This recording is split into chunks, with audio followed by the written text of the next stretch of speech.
शबरी एक वनवासी महिला थी जिनका जन्म एक भीलनी कुल में हुआ था। उनका हृदय बचपन से ही आध्यात्मिकता की ओर आकर्षित था। जब उन्होंने ऋषि मुनियों को यज्ञ, ध्यान और तप करते देखा तो उनका मन भी उसी ओर प्रवृत्त हो गया। लेकिन समाज उन्हें अछूत और निम्न जाति का मानता था, अतः वे ऋषियों की संगति में नहीं आ सकी। तब वे मतन ऋषि के आश्रम में पहुंची और वहां सेवा करने लगी। मतन ऋषि उनके सेवा भाव और भक्ति से इतने प्रभावित हुए कि उन्हें शिष्या बना लिया।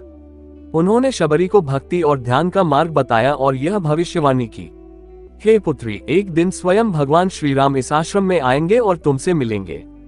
मतन ऋषि के देहत्याग के बाद शबरी अकेली रह गईं, पर उन्होंने ऋषि के वचनों को सत्य मानकर नित्य श्री राम की प्रतीक्षा करना प्रारंभ कर दिया।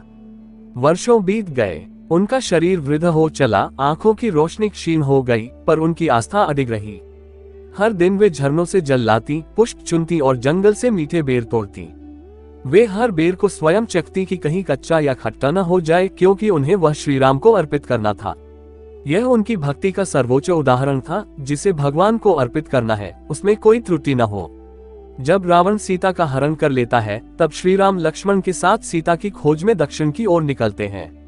वे अनेक ऋषियों और वनवासियों से मार्गदर्शन लेते हुए अंततः मतन ऋषि के आश्रम तक पहुंचते हैं।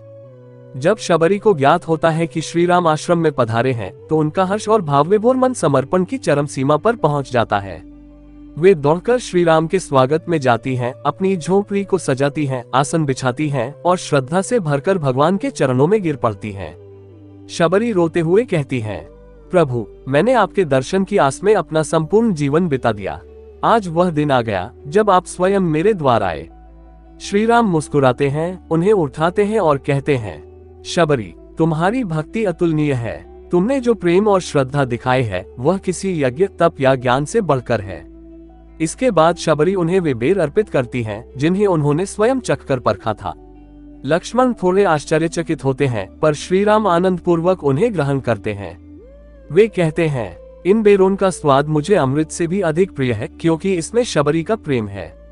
ये दृश्य दर्शाता है कि भगवान जाति, रूप, लिंग या समाज की मर्यादा नहीं देखते, वे केवल हृदय की शुद्धता और प्रेम को स्वीकार करते हैं। शबरी, जो समाज में उपेक्षित थी, वह श्री राम को प्रिय बन गई, क्योंकि उसकी भक्ति निष्कलंक और निस्वार्थ थी।